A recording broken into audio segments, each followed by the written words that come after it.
Gryphons is a cross-platform mod that adds not one but two versions of many players' favourite tame from Ark Survival Evolved. Let's dive in and see if we can figure out what it's all about.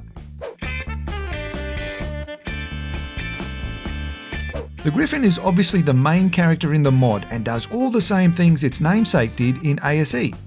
Being able to fly in all directions makes them highly versatile, and the dive makes them one of the quickest ways to traverse and explore any map. Flying without needing a saddle is huge and one of the reasons why the Gryphon was so popular with players in ASE.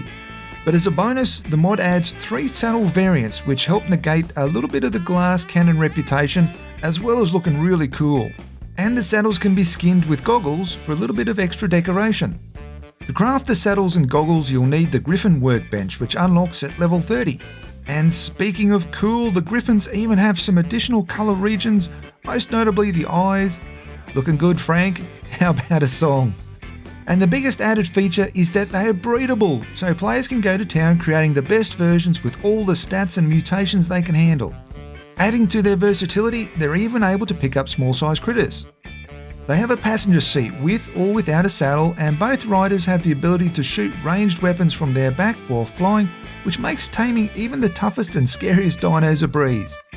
They aren't the most powerful fighters, but they're far from harmless and even have a dive bomb attack which can cause some serious damage if pulled off correctly. And they would still be a firm favourite method for swiping wyvern eggs. Just bring a whip. They're set to spawn around the mountain regions and on Kano Island, but seem to be a rare spawn on the island from my experience.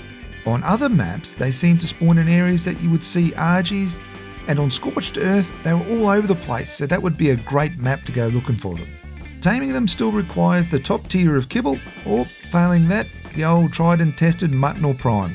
The Pygmy Gryphon is a fun addition and can be found running around the redwoods attacking everything that moves, like a kid who's had too much red cordial. Like their bigger cousin, they're a knockout tame and seem to take the same sort of foods. And yes, they are breedable as well. Once you have one of these little fellas, they will happily sit on your shoulder and can pack a handy punch if needed in a fight. A bonus feature is that they can carry multiple artifacts just the same as otters. And they even have their own backpack, which gives them a little bit of extra protection and can also be skinned with the goggles. Both versions of the Gryphon have a nest that they can curl up in, which acts a bit like an air conditioner for the eggs. They can also be put into a rest pose, which I think is a fantastic addition instead of just standing around. In fact, I'd love to see more resting options for main game critters. Make it happen, Wildcard.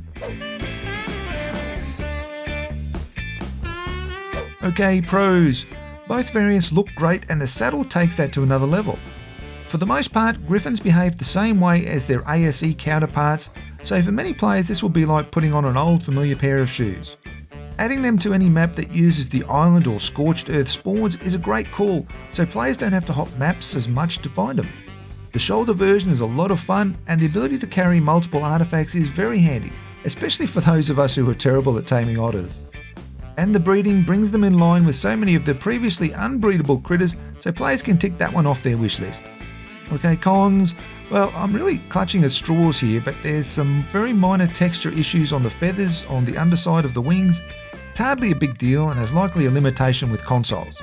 There's also a little bit of clipping with the goggle skins, but again, it's not a big deal. The poor AI of wilds in ASA is amplified here with the wide turning circle of Gryphons causing more issues than what I seem to remember with the ASE version. Although, to be fair, I doubt the mod author has any control over that aspect of the game, so hopefully if it ever gets addressed by Wildcard, then I have no doubt we'll see an improvement here too. At least they're actually able to hit the wilds now though. And no Discord is something that makes it hard for players to find the help and info they need should issues arise. The Gryphons were a firm player favourite in ASE and have been sorely missed since ASA dropped. They look great and work just as you would expect. The shoulder version along with the saddles and nests are very nice touches, and the breeding is something that players in ASE were crying out for as long as I can remember. Even though the mod hasn't had an update for several months, it still works reasonably well with no glaring faults that I noticed. Since we all expected Ragnarok and Gryphons to drop long before this, and there hasn't even been any updates or an ETA, this mod will help tide players over with an old favourite. I'm going to give Gryphons 4 stars, and make sure you check out these other reviews of some mods that can perhaps add even more fun and value to your game.